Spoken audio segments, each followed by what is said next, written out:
शनि वेदमाला महामोहविध्वंसनी मोक्षदायिनी नमो देवी वागेश्वरी जैनवाणी। अगले क्रम के रूप में मैं निमंत्रित करता हूँ पंडित आशाधर जी को, जो कि मालवा के निवासी हैं। इनके बारे में तो क्या बताएं, इनके जो 2 ग्रंथ हैं वही इनका परिचय देने के लिए समर्थ है। न्याय, व्याकरण, काव्य, अलंकार, शब्दकोश, धर्मशास्त्र, योग शास्त्र और वैद्य आदि विविध विषयों पर आपका असामान्य अधिकार है। आपने इतना ही नहीं तो अन्य भारतीय जितने भी साहित्यिक ग्रंथ हैं उन पर भी कार्य किया है। आपने टीकाएं लिखी है, अष्टांग हृदयम इस ग्रंथ पर, काव्यालंकार पर, अमरकोश नामक ग्रंथ पर आपने टीकाएं लिखी है। लेकिन हमारा दुर्भाग्य है कि यह तीनों भी ग्रंथ की टीकाएं अभी उपलब्ध नहीं हो पाई है। ऐसे पंडित आशाधर जी से मैं निवेदन करता हूँ कि वे हमें उद्बोधन प्रदान करें। जय जिनेंद्र, जय जिनेंद्र, बोलो जय जिनेंद्र। मैं पंडित आशाधर हूँ, मैं मालवा प्रदेश का निवासी हूँ। मैंने धर्मामृत, सागर धर्मामृत, अनगा धर्मामृत की रचना की है, जो कि यह ग्रंथ चरणन योग का ग्रंथ है। इस ग्रंथ में दिगंबर जैन परंपरा के श्रावक वर्ग एवं साधु वर्ग में जिन आचार धर्म का पालन किया जाता है उसका वर्णन इस ग्रंथ में किया है। आपने ईशोपदेश ग्रंथ का नाम तो सुना ही होगा। इस ग्रंथ की टीका मैंने लिखी है, पर एक बात का खेद है कि ये जो ग्रंथ है वह ग्रंथ मात्र ग्रंथालय में रखे हुए होते हैं। इसको पढ़ने वाले कोई नहीं होते हैं, मात्र किंचित मात्र लोग होते हैं कि ग्रंथ को पढ़ते हैं। इस बात का खेद है। इसलिए सबसे अनुरोध है कि सभी ग्रंथों को पढ़े, समझे, अपने आत्मा का कल्याण करें। इतना कहकर मैं आपसे विदा लेता हूँ, पर एक बात कहना चाहूंगा कि जब फिर मिलूंगा मैं आपसे, जब आप इस ग्रंथ को पढ़ेंगे, समझेंगे, तब मैं आपको फिर से मिलूंगा। जय जिनेंद्र। चिंतन का आधार जिनागम, जीवन का आधार जिनागम, वह क्या चिंतन वह क्या जीवन, जिसकी धरती नहीं जिनागम। होगा बड़ा अलौकिक चिंतन, होगा बड़ा समर्पित जीवन, पर वे चिंतन मन दूर हो, जिनकी धरती नहीं जिनागम। ठोस धरातल एक जिनागम, परम सहायक एक जिनागम। इस उक्ति को चरितार्थ करने वाले पंडित आशाधर जी ने हमें धर्मामृत ग्रंथ से अवगत कराया। अथय वृक्ष शाखा व्यतीताभिलाषा तथा संस्कृता प्राकृतादेश भाषा, चिदानंद भूपाल की राजधानी, नमो देवी भागेश्वरी जैनवाणी। अगले क्रम के रूप में मैं आमंत्रित करता हूँ पंडित संतलाल जी साहब को, जो कि उत्तर प्रदेश सहारनपुर के पास में नकुल नामक ग्राम के निवासी हैं। पंडित संतलाल जी साहब आए मंच पर। आपका साहित्य प्रेमी, विद्वान, कवि होने के साथ सद्भक्त है। जिन धर्म पर हुआ आघात इनको बहुत असहनीय रहता है और इसी के परिणाम स्वरूप आर्य समाज के साथ में इनके कई बार शास्त्रार्थ हुए हैं, वाद विवाद हुआ है और इन्होंने उसमें जीत भी हासिल की है। ऐसे पंडित संतलाल जी साहब हैं। आप सुधारवादी विचारों के धनी, कुरीतियों के निराकरण के लिए हमेशा उपलब्ध रहते थे। आपने उत्तर प्रदेश और उसके आसपास के क्षेत्र में जैन विवाह पद्धति का प्रचलन कराया है। यानी वहाँ पर इतर ब्राह्मण विवाह पद्धति अधिकतर चलती है, लेकिन जैन विवाह पद्धति का प्रचलन अगर किसी ने कराया है तो वह पंडित संतलाल जी साहब हैं। इन्होंने ज्यादा कुछ नहीं उपलब्ध होता है इनके द्वारा लिखित, एकमात्र सिद्ध चक्र विधान उपलब्ध होता है, लेकिन यह एक ही विधान ऐसा है जिसमें सारे के सारे विधान गर्भित हो जाते हैं। ऐसे पंडित संतलाल जी साहब को मैं निवेदन करता हूँ कि वे अपनी कृति के बारे में हमें मार्गदर्शित करें। जय जिनेंद्र। मैं संत शांतालाल को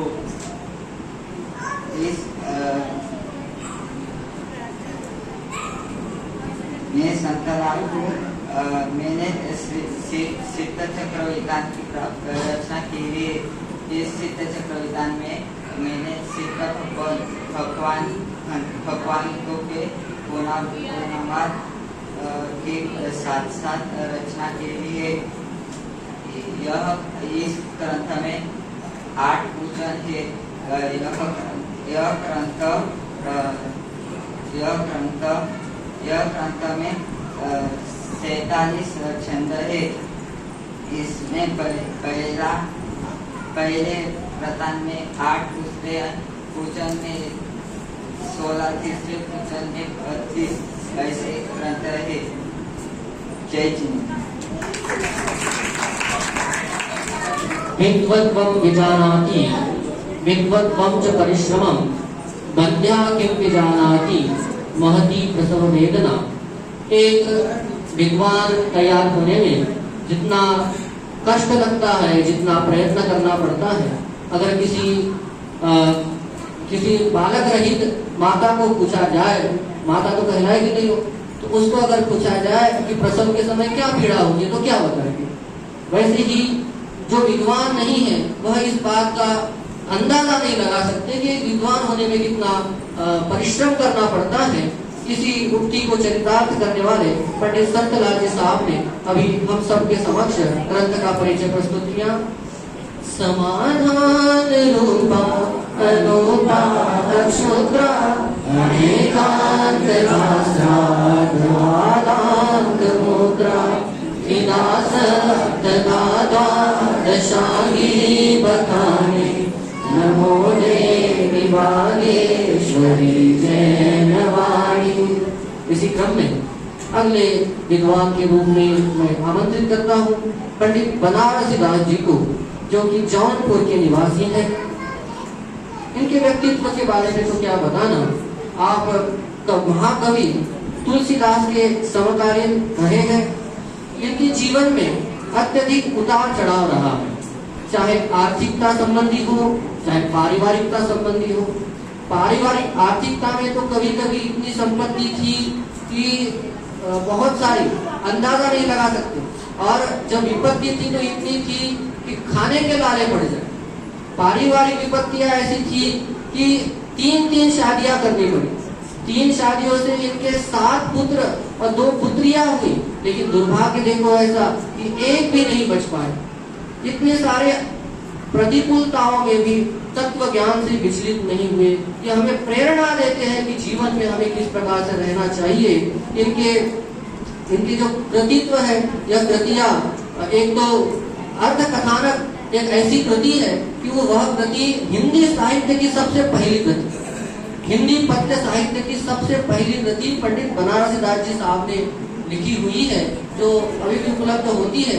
और इतिहासकार उसी के आधार से अकबर के जमाने में किस प्रकार की राजनीति, धार्मिक परिस्थिति थी, उसका अवलोकन उस अर्ध कथानक को पढ़ करके लगाते हैं। ऐसे पंडित बनारसी दास जी हमारे सम्मुख आए हुए हैं। मैं निवेदन करता हूँ कि आप अपने ग्रंथ का परिचय दें। पंडित बनारसी दास जी साहब। ओम नमः शिवाय। सबको मेरा सादर जय। मेरा नाम लॉयर पंडित बनारसी दास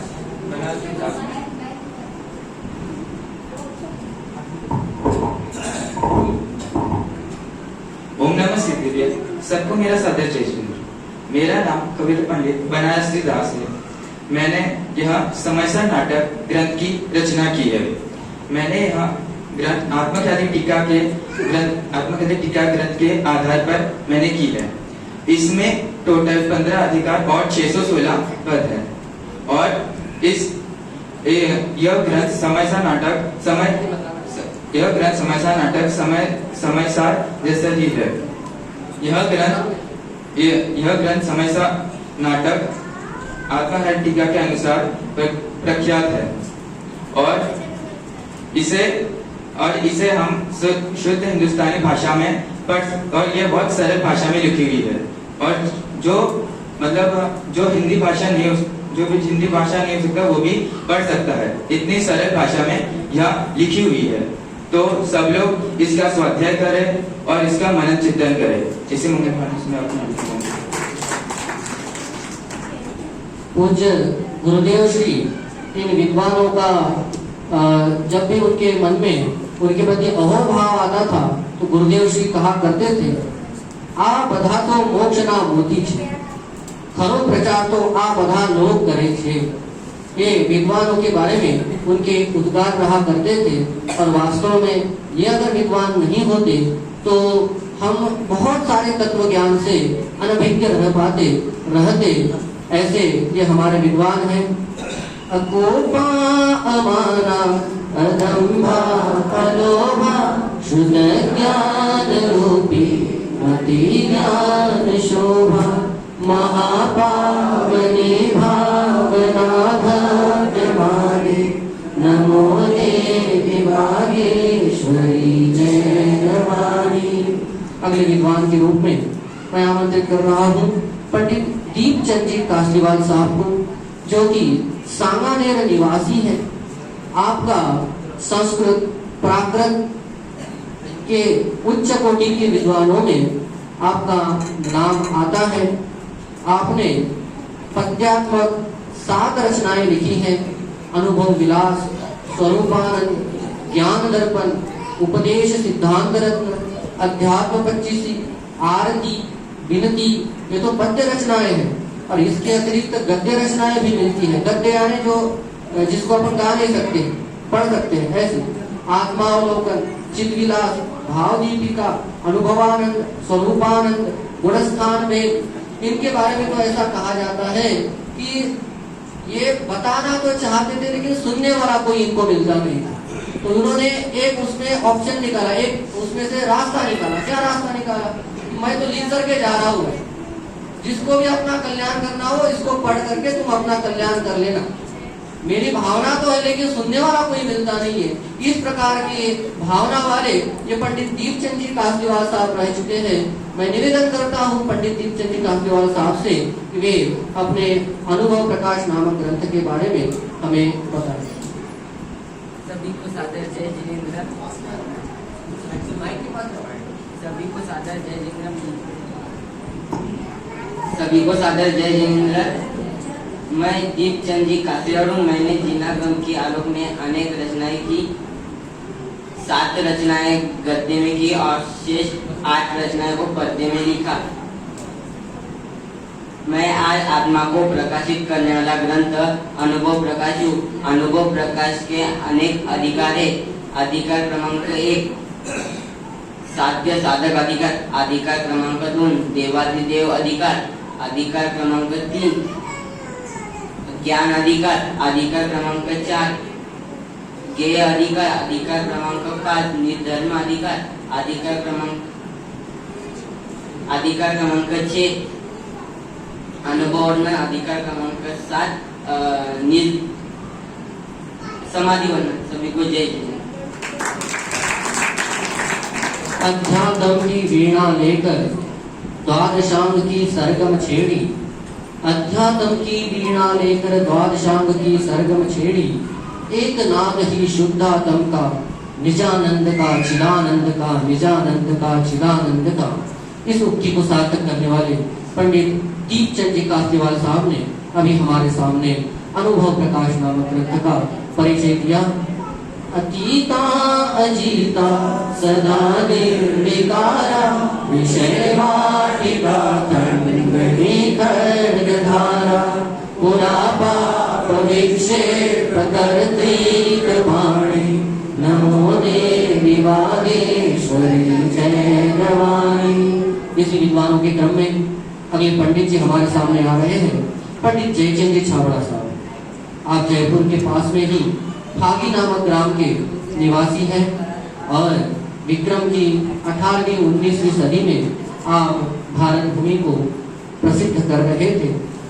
आपके बारे में यह कहा जाता है कि मात्र 11 वर्ष की उम्र में, अभी आज के समय में अगर विचार किया जाए तो 11 वर्ष की उम्र यानी 5वीं क्लास का विद्यार्थी, तो मात्र 11 वर्ष की अल्पायु में ही जैन धर्म में सहृदय आकर्षण हुआ और जैन दर्शन तथा तत्व ज्ञान का गहन अध्ययन आपने किया था। विक्रम संवत 1821 में जयपुर में एक बहुत बड़ा फंक्शन हुआ था। उस फंक्शन का नाम था इंद्रध्वज पूजा महोत्सव। और उस फंक्शन में, उस कार्यक्रम में पंडित टोडरमल साहब प्रवचन करते थे। उस प्रवचन को सुन करके पंडित जयचंद जी छाबड़ा साहब को यह धर्म के प्रति अगाध रुचि उत्पन्न हुई उस प्रवचन को सुन करके। और परिणाम स्वरूप इन्होंने समय सार के ऊपर जो भावार्थ है, समय सार में जो भावार्थ है, वो भावार्थ की रचना की, कई सारी वचनिकाएं लिखी है।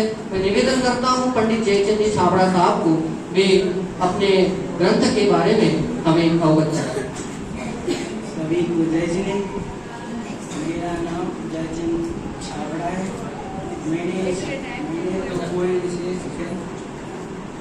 मैंने तो कोई विशेष ज्ञान की रचना नहीं की।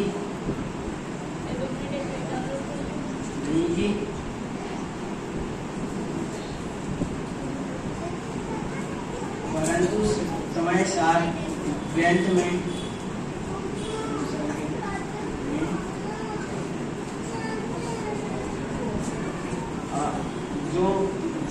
जो कि आचार्य अमरदेव पीए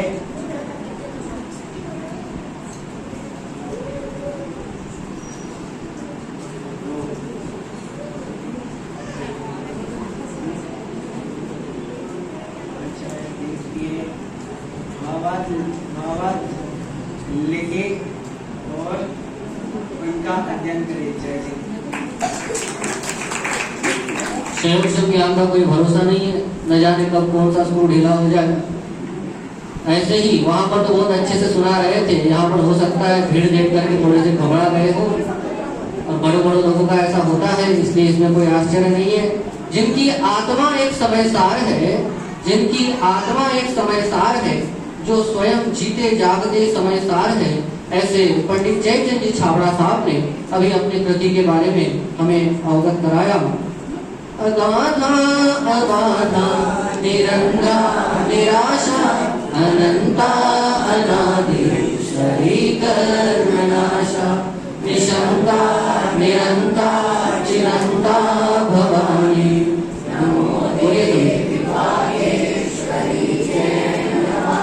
अगले विद्वान के रूप में मैं निवेदन करता हूँ पंडित गोपाल दास जी बरैया साहब को।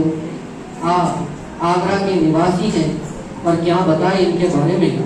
आज हम सभी यहाँ एकत्रित हुए हैं तो पंडित गोपाल दास जी बरैया साहब का ही जो कार्य है, उस कार्य के कारण से यहाँ पर उपस्थित हो पाए। आप पूछोगे कैसे, यह कैसे संभव है? तो पंडित गोपाल दास जी बरैया साहब ने मुरैना में, मध्य प्रदेश में आता है मुरैना में सबसे पहले जैन संस्कृत विद्यालय की स्थापना की थी।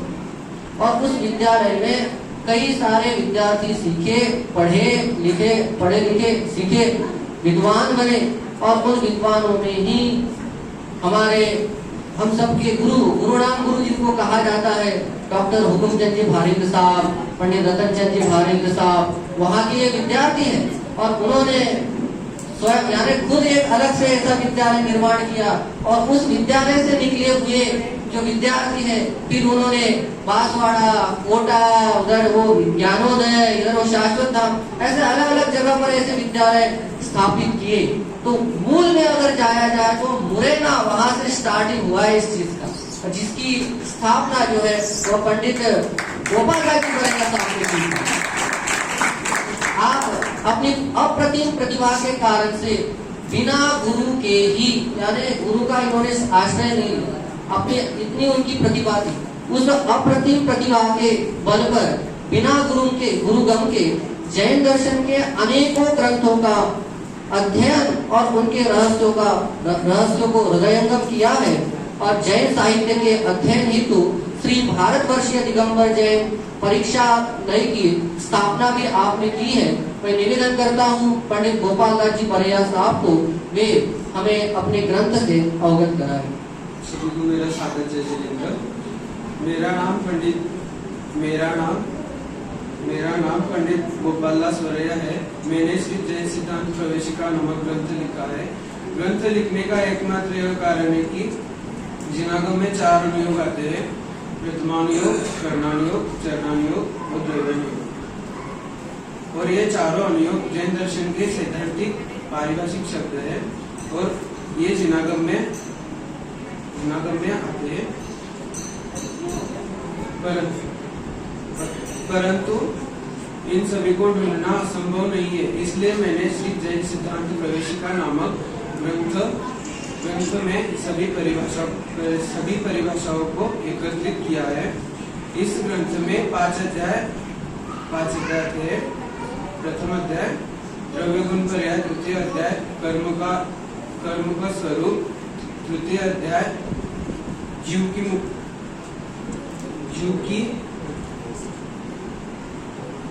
ओर,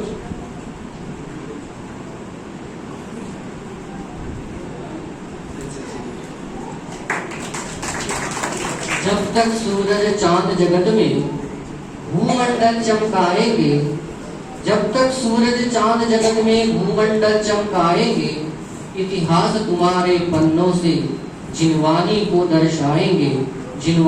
दर्शाएंगे। ऐसे गोपाल दास जी बरिया साहब ने बहुत ही ऐसा कह सकते हैं कि अविस्मरणीय कार्य किया है, जिसके फलों को आज हम सभी लोग चख रहे हैं। अशोकामुदेका विवेका विधानी जगत जंतु मित्रा विचित्रा वसानी समस्तावलोका निरस्ता निदानी नमो देवी वागेश्वरी जैनवाणी। अगले विद्वान के रूप में मैं निमंत्रित कर रहा हूँ पांडे राजमल जी साहब को के आए और हमें अपनी कृति से अवगत कराए। आप समय सार के मर्मी के रूप में प्रसिद्ध है। पंडित बनारस दास जी ने आपको समय सार के मर्मी कहा है। और इतना ही नहीं तो पंडित बनारस दास जी को जो समय सार का मर्म प्राप्त हुआ था, वह इनके द्वारा लिखी हुई जो समय सार कलश टीका है उसको पढ़ करके हुआ था। समय सार में तो प्राकृत लिखा हुआ है, संस्कृत लिखा हुआ है, कौन उस भाव को जानेगा, कौन उस भाव को समझेगा, हृदयंगम करेगा। तो इनकी जो समय सार कलश टीका है उसको पढ़ करके वह समय सार नाटक लिखा गया और इनको बनारस दास जी समय सार के मर्मी इस नाम से जानते हैं। समय सार को घर घर तक पहुंचाने में इनका बहुत बड़ा योगदान रहा है। और आपने समय सार कलश टीका, जम्बू स्वामी चरितम, अध्यात्म कमल मार्तंड, लाटी संहिता इत्यादि ग्रंथों की रचना की है। मैं निवेदन करता हूँ पंडित राजमल जी साहब को कि वे हमें अपने ग्रंथ से अवगत कराएं। जय जिनेंद्र सभी को। मैं पंडित राजमल हूँ। लोग मुझे पांडे राजमल के नाम से भी जानते हैं। यह मैंने लाटी संहिता नामक ग्रंथ की रचना बड़े ही परिश्रम से की है। और यह लाटी संहिता नामक ग्रंथ जो है ये चरणानुयोग का ग्रंथ है। और इसमें जो लाटी है इसका अर्थ है विस्तार से वर्णन की हुई शैली, और संहिता का अर्थ है श्रावकाचार, आचार विचार संबंधी नियमावली। इसे ही संहिता कहते हैं। और अगर अपन लाटी संहिता का पूरा अर्थ देखें तो यह अर्थ आएगा कि श्रावकों के व्रताचरण संबंधी नियमों की विशद व्याख्या ही लाटी संहिता है। और अगर हमें अपनी भूलों कमियों को पहचान कर उन्हें छोड़ने, अन्याय अनिधि अभक्ष सेवन रहित जैनी का सदाचार में जीवन प्रकट कर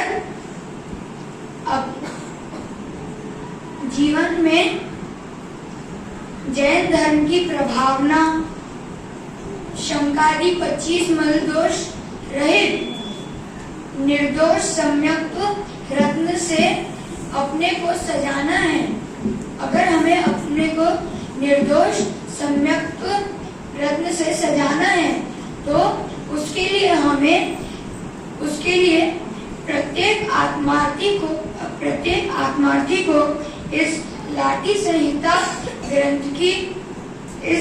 संहिता ग्रंथ का कम से कम एक बार आद्योपांत मनोयोग पूर्वक स्वाध्याय करना चाहिए। जय जिनेन्द्र। तुम समय सार हम समय सार, संपूर्ण आत्मा समय सार है। समय सार बस एक सार है, समय सार बिन सब असार। इस संदेश को देने वाले हमारे पंडित राजमल साहब ने हमें अभी अपने ग्रंथ लाठी संहिता से अवगत कराया। जे हित हेतु बनारसी देहि धर्म उपदेश, ते सब पावहि परम सुख तत् संसार करे। इसी क्रम में अगले विद्वान के रूप में हमारे अंतिम विद्वान पंडित बुद्धजन जी साहब को मैं आमंत्रित करता हूं, जो कि जयपुर के निवासी है। 19वीं सदी में आपने खूब धर्म प्रभावना की। आप नीति साहित्य के निर्माण के रूप में प्रतिष्ठा को प्राप्त है। इनकी रचनाओं में कई रचनाएं नीति से संबंधित मिली है। भजनों में आध्यात्मिकता की अद्भुत छटा आपके पदों में, नीति ग्रंथों में दिखाई देती है। शास्त्र सभा में अन्य मतावलंबी भी इनके शास्त्र सभा में आते थे और अपनी शंकाओं का समाधान किया करते थे। शायद ही कोई विद्वान होगा जिसकी शास्त्र सभा में अन्य मतावलंबी आए और अपनी शंकाओं का समाधान करे, लेकिन इनकी शास्त्र सभा में आ जाया करते थे। और इन्होंने तत्वार्थ बोध, योग सार भाषा, पंचास्तिकाय वचनिका, बुद्धजन सतसही, बुद्धजन विलास, पद संग्रह इत्यादि इनके द्वारा लिखित ग्रंथ उपलब्ध होते हैं। मैं निवेदन करता हूँ पंडित बुद्धजन जी साहब को, वे हमें अपने कार्य से अवगत कराए। पंडित बुद्धजन जी साहब। ओम नमः सिद्धेभ्य। सभी को सादर जय जय। मैं बुद्धजन, मैं सांगाने का निवासी हूँ। यह ग्रंथ बुद्धजन सतसही मैंने रचा है। यह ग्रंथ हिंदी नीति शास्त्र का प्रधान ग्रंथ है। इस ग्रंथ में कुल 702 पद्य और श्लोकों के साथ इस ग्रंथ में उपयोग किया गया है। निम्न रूप से इस ग्रंथ को 4 भागों में डिवाइड किया गया है। पहला आता है देवान अक्षतक, सेकंड आता है सुभाषित नीति, थर्ड आता है उपदेशाधिकार और चौथा विराग भावना। तो पहले में क्या आता है देवान शतक में, शतक यानी क्या 100। इसमें 100 पद्यों के साथ 100 पद्यों के द्वारा इसमें देवान्वय का वर्णन किया गया है। सेकंड में आता है सुभाषित नीति। सुभाषित नीति में 200 पद्यों के साथ सुभाषित नीति कैसी होनी चाहिए इसका वर्णन आता है। तीसरा आता है उपदेश अधिकार। तीसरे में 200 पद्यों के साथ उपदेश कैसा होना चाहिए इसका वर्णन आता है। चौथा है विराग भावना। विराग भावना में 202 पद्यों के साथ विराग भावना कैसी होनी चाहिए इसका वर्णन आता है। और यह जो ग्रंथ है वो नीतियों का प्रधान ग्रंथ माना गया है। नीति यानी क्या कि सामान्य सदाचार का आचरण कैसा होना चाहिए, उनका लक्षण कैसा होना चाहिए, ये सब जानकर हमें अपना आत्मा का कल्याण कर सकते हैं। तो मैं आपसे निवेदन करता हूँ कि यह जो ग्रंथ है आप सब लोग पढ़िए, इसका अध्ययन कीजिएगा तो अपने आत्मा का कल्याण कीजिएगा। जय जय। सरस्वती का भंडार भर दिया, ऐसी कलम चलाई है, जो भी लिखा अकाट्य आपने, ऐसी क्षमता पाई है। इनने अपनी तर्क बुद्धि से हर उलझन सुलझाई है। सत साहित्य देकर समाज को नई राह दिखलाई है, नई राह दिखलाई है। इस प्रकार हमारे यह जो कुल 10 विद्वान और उन्होंने अपने ग्रंथ का परिचय हमारे सम्मुख रखा। अगली श्रृंखला में मैं निवेदन करता हूँ आज के हमारे कार्यक्रम के अध्यक्ष वे हमें इस कार्यक्रम के बारे में अपने भावों से अवगत कराए। काका जी से मैं निवेदन करता हूँ।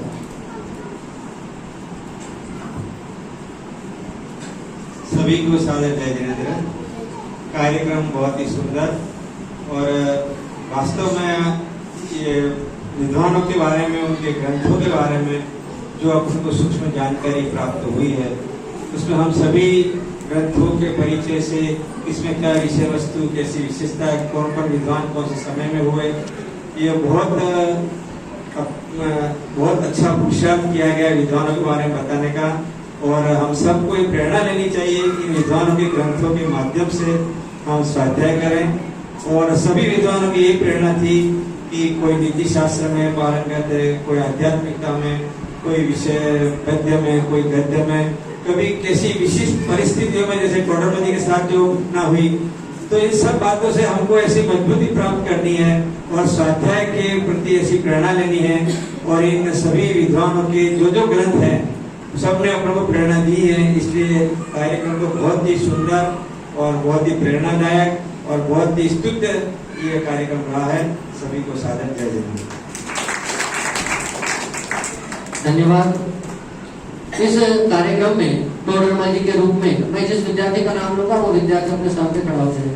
टोडरमल जी के रूप में प्रथमेश पाटिल आए थे, उसके बाद में दौलत राम जी के रूप में बैठे जिनेश डबकी आए थे, पंडित आशाधर जी के रूप में महावीर देशवाने आए थे, संतराज जी के रूप में रितेश विश्वंभर आए थे, पंडित बनारस दास जी के रूप में जश शाह आए थे, पंडित दीपचंद जी कासलीवाल के रूप में किरण शेंडे आए थे, पंडित जयचंद जी छाबड़ा के रूप में श्रेयांश जैन आए थे, पंडित गोपाल दास जी बरैया के रूप में सम्मेलन पाटिल आए थे, पंडित पांडे राजमल जी के रूप में अरहम जैन आए थे और पंडित बुद्धचंद जी के रूप में संयम गांधी शाह के द्वितीय वर्ष से आए थे। यह पूर्ण कार्यक्रम जो इतने अच्छे तरीके से संपन्न हुआ है, इसमें हमारे विद्वान पंडित अभिषेक जी, मैं निवेदन करूंगा अभिषेक जी अपने स्थान पर खड़े हुए होंगे। पंडित अभिषेक जी जो कि इसी वर्ष हमारे संस्था में अध्यापक के रूप में आए हुए हैं, इनका बहुत सहयोग रहा। साथ ही पंडित निवेश जी, मैं निवेश जी से भी निवेदन करूंगा वे भी अपने स्थान पर खड़े हो जाए। इनका भी इस कार्यक्रम में बहुत मार्गदर्शन रहा, सहयोग रहा। और साथ में हमारे सुशांत जी, इनका भी बहुत अच्छा सहयोग रहा। और मैं आपको बताना चाहता हूँ कि जैसे यहाँ पर पाठशाला चलती है वैसे हमारे ध्रुवधाम में पाठशाला चलती है। पूजा जी ज्यादा विद्यार्थी नहीं है, बस 2 ही विद्यार्थी है, ब्राह्मी और सिद्धम। उन 2 विद्यार्थियों की पाठशाला बहुत ही इंटरेस्ट के साथ में, ऐसा नहीं है कि मुझे सौंप दिया है, बहुत ही इंटरेस्ट के साथ में पढ़ाते हैं, उनको बताते हैं, समझाते हैं। यार हमें वो बिल्डिंग तो दिखाई देती लेकिन नींव का पत्थर दिखाई नहीं देता, तो नींव के पत्थर ये है। सभी लोग एक बार उनके लिए तालियां बजाएंगे। हमारे सुशांत जी इस तरीके से यह कार्यक्रम और इस कार्यक्रम को आयोजित करने के लिए आयोजन समिति ने जो हमें यह अवसर दिया, उसके लिए हम आयोजन समिति का बहुत आभार मानते हैं। आप समस्त दर्शकों ने बहुत ही शांति पूर्वक इस कार्यक्रम को देखा, सुना, इसके लिए आप सभी भी बहुत धन्यवाद के पात्र हैं। अंत में मैं इतना ही कहना चाहूंगा कि उपसंहार के रूप में विद्वत परिचय सम्मेलन सुन जीव सभी कृतकृत्य हुए हो रहे, निष्दिन ध्यान आत्मा का धन मन के कलुष विचार धो रहे, निष्दिन ध्यान आत्मा का धन मन के कलुष विचार धो रहे। जय जिनेन्द्र।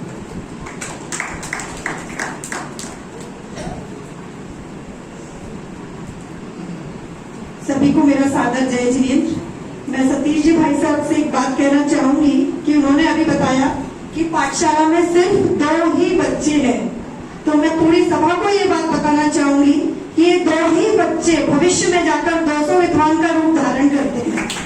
एक बच्चा 100 विद्वान के बराबर ज्ञान का धनी हो जाता है, तो आप इन्हें कम ना आके वो 2 बच्चे ही 200 विद्वान के रूप में हैं। आज का ये सुंदर कार्यक्रम ध्रुवादियों के द्वारा जो प्रस्तुत किया गया वह वास्तव में एक प्रेरणादायक कार्यक्रम है। जब मैं अपना अनुभव बता रही हूँ, जब मैं सभा में बैठ के दर्शक के रूप में यह कार्यक्रम देख रही थी, ज्यादातर तो मैं मंच में रहती हूँ, मुझे उतना समझ में नहीं आता, अनुभव में अपना बता नहीं पाती। आज जब मैं दर्शक के रूप में अनुभव अपना बता रही हूँ, दर्शक के रूप में बैठी थी, तो मुझे भी वास्तव में इतने सारे ग्रंथों का और उन विद्वानों के बारे में परिचय नहीं तो ये कार्यक्रम बहुत ही सराहनीय है और सभी को इस तरह ग्रंथों के नाम, उनके आचार्यों के नाम और उन ग्रंथों में क्या वर्णन है ये सबको जानकारी होनी चाहिए। तो अल्प समय निकालकर स्वाध्याय से जरूर जुड़े। कल जो हमारा धार्मिक फैंसी ड्रेस हुआ था उसका परिणाम आपके समक्ष आ चुका है। हमारे 3 निर्णायक थे, राखी भाभी जी, योगेश जी भाई साहब और रितेश जी भाई साहब। उन तीनों निर्णायकों के माध्यम से जो हमारे रिजल्ट समक्ष आए हैं वो मैं आपके सामने प्रस्तुत करती हूँ। ग्रुप 1 में जो हमारा 1 से लेकर 7 इयर्स तक था, 1 ईयर से 7 इयर्स तक, ग्रुप 1 में प्रथम स्थान पर रही है अवनी जैन। अवनी जैन द्वितीय स्थान पर रहे हैं सिद्ध ज्ञायक और तृतीय स्थान पर रहे हैं गाथा जैन। और यह जो परिणाम है मात्र कुछ ही अंकों से प्रथम द्वितीय में रहा है, बहुत ही कम अंकों के फासले से प्रथम द्वितीय में रहा है। इसी प्रकार ग्रुप 2 में जो ग्रुप 2 था बड़े बच्चों का, 8 साल से ऊपर के बच्चों का, उसमें प्रथम स्थान पर रहे हैं आरुष जैन और द्वितीय स्थान पर रही है कुमार